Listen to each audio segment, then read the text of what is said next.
गांव में बनी ये कोठी सब गांव वालों में हैरानी का मुद्दा बनी हुई थी, जिसकी वजह थी सेना का एक रिटायर्ड फौजी जो इसका मालिक था। उसने फौज की नौकरी छोड़कर इस गांव में जमीन खरीदकर अपने रहने के लिए इसे बनवाया था। फौजी का नाम शमशेर सिंह था। बड़ी बड़ी मूछें और गोल गोल राजभरी आंखें, सीने पर लटकता हुआ एक सुनहरी मेडल जिसे सरकार ने उसकी सेवा से खुश होकर उसे इनाम में दिया था। इसे वो बड़ी ही शान के साथ लोगों के बीच दिखाया करता था। फौजी शमशेर सिंह की कोठी में कई नौकर काम करते थे, जो ज्यादातर कोठी के अंदर ही रहते थे। नौकर नौकरानियों का ये स्टाफ शमशेर सिंह अपने साथ शहर से ही लेकर आया था। गांव के कुछ लोगों का मानना था कि फौजी शमशेर सिंह गांव की बहू बेटियों पर बुरी नजर रखता है, तभी तो मुंह अंधेरे ही खाकी रंग का कच्छा पहनकर एक हाथ में कुत्ते की चेन पकड़कर उसे टहलाने के बहाने से शौच गई और घाट पर नहाती हुई औरतों को अपनी गोल आंखों से घूरने निकल पड़ता है। पर कुछ लोग कहते थे कि फौजी का परिवार एक सड़क हादसे में मारा गया था। इसी दुख में उसने नौकरी छोड़ दी और यहाँ शांति की तलाश में रहने आ गया है। मंगलू भी इसी गांव में अपनी पत्नी सरोज और 3 बेटियों के साथ रहता था। उसकी बड़ी बेटी रमिया की उम्र 18 साल थी, दूसरी बेटी का नाम श्यामा था और वो अभी 14 साल की थी, तीसरी बेटी मुन्नी अभी 8 साल की थी। बेचारा मंगलू अपनी इन जवान होती बेटियों को देखता और अपनी किस्मत को दोष देता कि काश उसे एक बेटा हो जाता तो उसका वंश चल जाता। लड़कियां तो अपनी ससुराल में जाते ही पराई हो जाती हैं। एक लड़का ही तो होता है जो माँ बाप का सहारा होता है और जो पिता को आग लगाए तभी तो बैकुंठ मिल पाता है। मंगलू की इस भावना को बढ़ाने में गांव के कुछ लोगों का बहुत योगदान था, जिसमें सबसे आगे थी मंगलू के एक दोस्त की बीवी रसीली। जैसा रसीली का नाम था वैसे ही रस से भरा हुआ उसका गदराया बदन, बड़ी बड़ी आंखें और पतली कमर के नीचे तक लटकते हुए बाल। इस गांव में वो अपने ससुर के साथ रहती थी। उसका ससुर भी दमे का मरीज था और ज्यादातर खटिया पर ही लेटा रहता था। रसीली का आदमी शहर कमाने गया हुआ था और 2-3 महीने में एक बार ही आ पाता था, इसलिए रसीली किसी मस्त हिरनी की तरह उछलती फिरती रहती थी। गांव के जवान तो जवान, बूढ़े भी फिदा थे रसीली की इस जवानी पर, लेकिन रसीली तो फिदा थी 3 लड़कियों के बाप मंगलू पर। अरे जिस छप्पन छुरी के पीछे पूरा जमाना पड़ा है, वो तो सिर्फ तुझे चाहती है और तू है कि मेरा प्यार ही नहीं समझता है रे। रसीली ने खेत की तरफ जाते हुए मंगलू की गर्दन में अपनी बाहों का घेरा डालते हुए कहा, अरे रसीली, ये क्या कर रही हो? कोई देख लेगा तो क्या सोचेगा? मंगलू घबराते हुए बोला, अरे देख लेने दो, मैं तो यही चाहती हूँ कि मेरे और तेरे रिश्ते की बात सब लोगों तक पहुँच जाए। रसीली ने प्यार से मंगलू को निहार कर कहा, अरे नहीं रसीली, ये सब ठीक नहीं, मुझे ये सब करना अच्छा नहीं लगता। मैं जानती हूँ कि जिंदगी के 40वें साल में भी तू किसी गबरू जवान से कम नहीं है और मैं ये भी जानती हूँ कि तेरे अंदर एक बेटे का बाप बनने की बहुत इच्छा है, पर बीज चाहे जितना अच्छा हो, अगर जमीन ही बंजर होगी तो उसमें फल कहाँ से आएगा? रसीली कहे जा रही थी, अरे क्या अनाप शनाप बकी जा रही है? तो फिर तू ही बताना कि तेरी घरवाली एक लड़का पैदा क्यों नहीं कर पाई? क्योंकि उसमें एक बेटे को जलने की ताकत नहीं है। अगर तू लड़के का बाप बनना चाहता है तो मुझे एक मौका दे, फिर देख मैं कैसे तुझे बनाती हूँ एक बेटे का बाप। रसीली ने मंगलू की आंखों में आंखें डालते हुए कहा। मंगलू वैसे तो औरत खोर नहीं था, पर रसीली जैसी मस्त औरत का न्योता तो शायद ही कोई मर्द अस्वीकार कर सकता। और फिर मंगलू के अंदर एक बेटे का बाप बनने की तीव्र इच्छा भी बलवती तो थी ही। तू मेरे बेटे की माँ बनेगी, पर क्यों? तेरा भी मर्द है ना। मंगलू के चेहरे पर कई आशंकाएं एक साथ घूम रही थी। तुम भी बहुत भोले हो मंगलू। मेरा आदमी तो 2-3 महीने में एक बार ही आता है, वो भी 2-4 दिन के लिए। अब इस जवान शरीर को तो रोज ही मर्द का साथ चाहिए ना। रसीली ने थोड़ा शर्माते हुए कहा, मतलब तू चाहती है कि मैं तेरे साथ संबंध बनाऊं और जो बेटा पैदा होगा उसे मैं ले लूं? पर ऐसा हमारे धर्म में नहीं होता। और फिर गांव में पंचायत है, बड़े बूढ़े हैं, वे सब क्या कहेंगे? मंगलू ने सकुचाते हुए कहा। रसीली ने बदले में सिर्फ सिर हिलाया। पर मेरे और तेरे मिलने से लड़की भी तो हो सकती है। फिर नहीं, मुझे बेटी नहीं पैदा हो सकती है। शादी से पहले मैंने एक ज्योतिषी को हाथ दिखाया था और बताया था कि मेरी कोख से सिर्फ लड़के ही पैदा होंगे, लड़कियां नहीं। अच्छा, तब तो ठीक बात लगती है। मंगलू सोच में डूब गया था।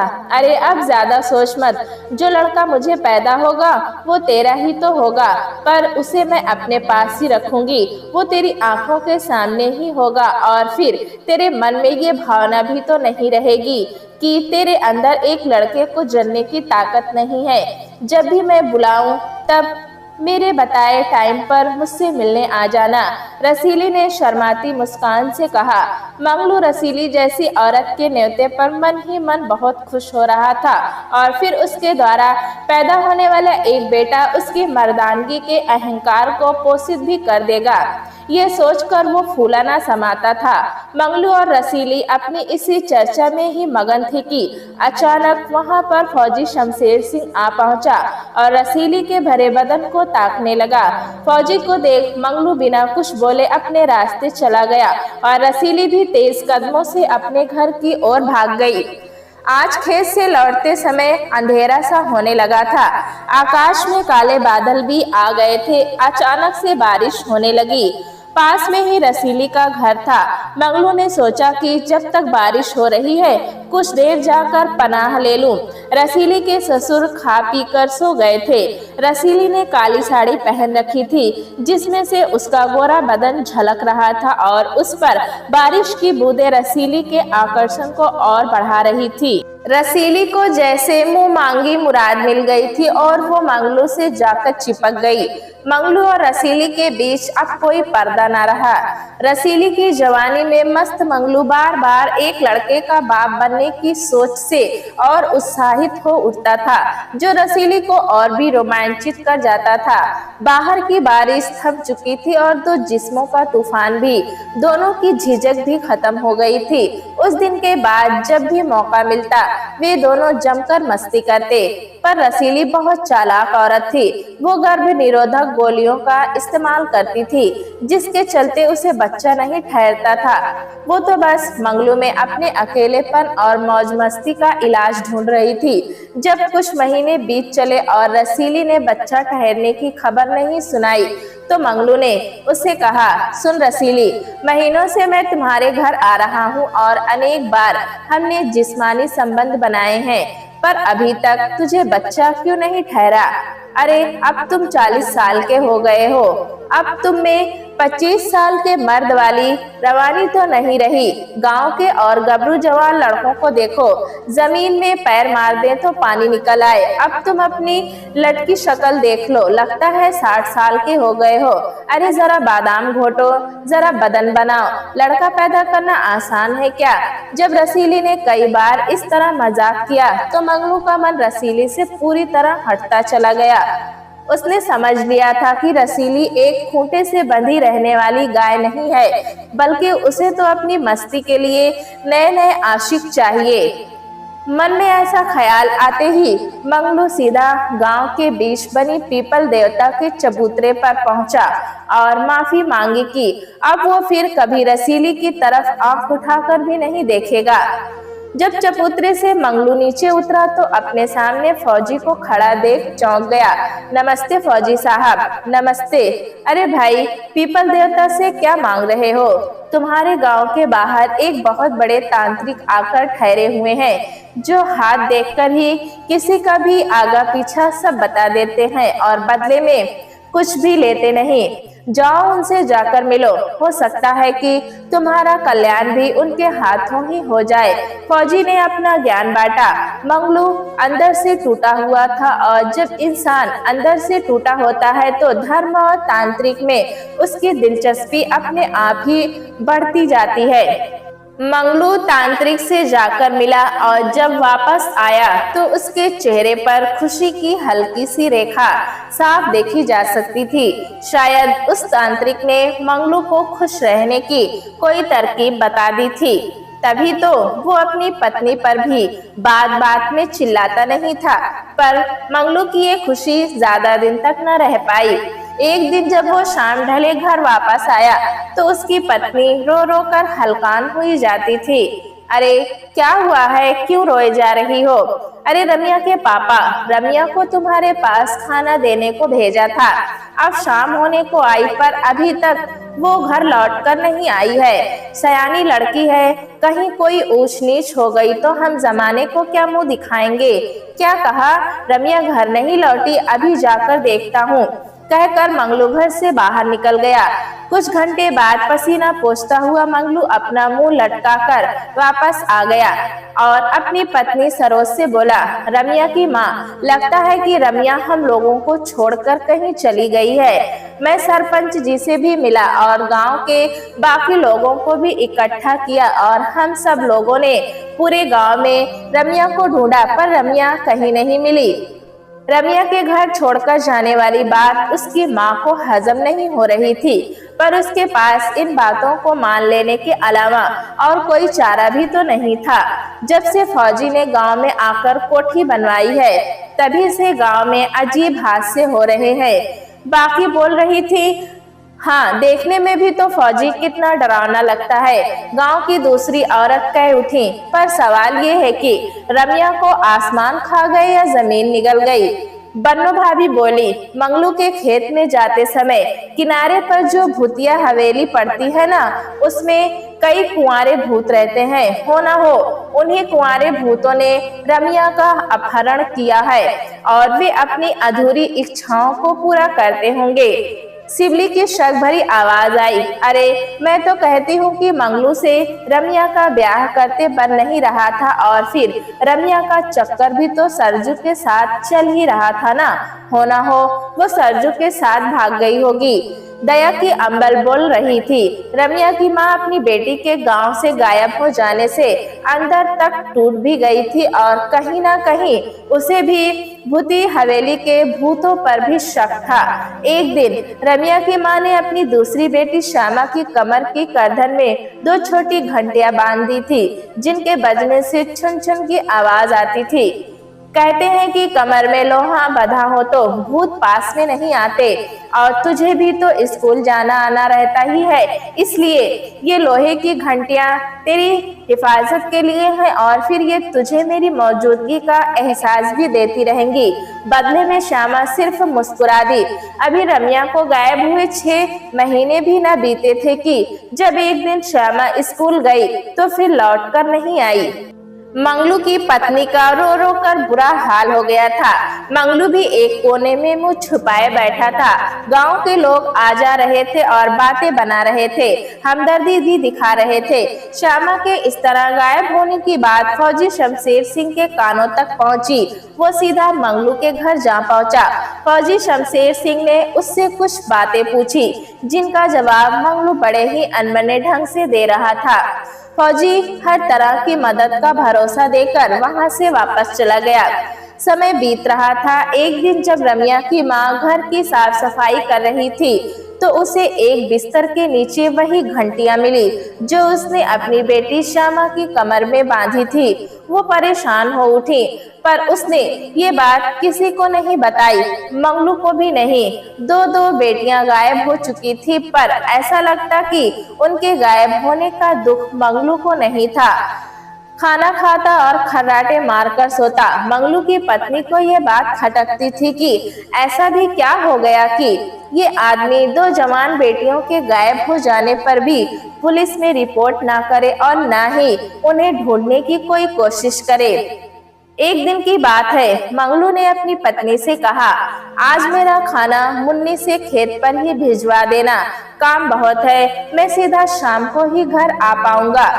दोपहर हुई तो मंगलू की पत्नी ने खाना बांधकर मुन्नी को खेत की तरफ भेज दिया, पर आज माँ ने मुन्नी को अपनी आंखों से ओझल नहीं होने दिया और हाथ में एक हंसिया लेकर वो मुन्नी का पीछा करने लगी। मुन्नी सीधा खेत जा पहुंची। मंगलू ने उससे खाना लेकर खाया और पानी पिया। उसके बाद मुन्नी की पीठ पर हाथ फेरते हुए उसे अपने साथ लेकर चल दिया। ये मुन्नी को कहाँ लेकर जा रहा है? ये तो हमारे घर का रास्ता नहीं है, बल्कि ये तो गांव के बाहर जाने का रास्ता है। सोचते हुए रम्या की माँ भी दबे पैर मंगलू के पीछे पीछे चलने लगी। मंगलू चलते हुए अचानक रुक गया और एक छोटी सी झोपड़ी में मुन्नी को लेकर घुस गया। रम्या की माँ भागकर उस झोपड़ी के पास पहुंची और दरवाजे की झिर्री में अपनी आंख गड़ा दी। अंदर का मंजर देखकर उसका कलेजा मुंह को आ गया। झोपड़ी के अंदर एक दाढ़ी वाला बाबा बैठा हुआ था, जो शायद तांत्रिक था। उसके एक तरफ किसी देवी की मूर्ति बनी हुई थी, जिसके आसपास खून बिखरा हुआ था।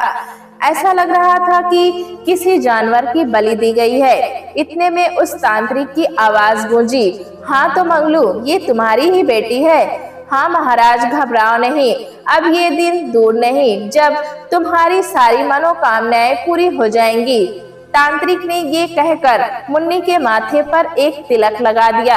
रम्या की माँ अनपढ़ जरूर थी, पर अंदर का सीन देखकर वो इतना जरूर समझ गई थी कि दाल में जरूर कुछ काला है और जल्दी ही कुछ ना किया तो कुछ गलत भी हो सकता है। ऐसा सोचकर वो फिर से गांव की तरफ मदद लेने भागी। सबसे पहले फौजी शमशेर सिंह की कोठी पड़ती थी और फौजी अपनी कोठी के बाहर अपनी जीप की सफाई करवा रहा था। रम्या की मां ने फौजी को देख मदद की गुहार लगाई और एक ही सांस में सारी कहानी कह सुनाई। फौजी दिल का अच्छा था, वो तुरंत ही उस तांत्रिक की झोपड़ी की तरफ भाग चला और तांत्रिक की झोपड़ी का दरवाजा खोला तो वहां पर तांत्रिक ने मुन्नी के मुंह और आंखों पर पट्टी बांधी हुई थी। मंगलू भी वहां मौजूद था। फौजी और अपनी पत्नी को देख मंगलू भी चौंक पड़ा। क्या हो रहा है यहाँ पर, और इस मुन्नी के मुंह और आंखों पर पट्टी क्यों बांध रखी है? फौजी ने कड़क आवाज में पूछा। तांत्रिक घबरा गया था और मंगलू भी। फौजी ने जब उन्हें घबराया देखा तो उसे समझते देर ना लगी कि हो ना हो ये तांत्रिक सही आदमी नहीं है। इसलिए फौजी ने तांत्रिक को पुलिस के हवाले करने की बात कही तो तांत्रिक मौका देखकर भाग निकला, जिसे फौजी ने दौड़कर पकड़ लिया।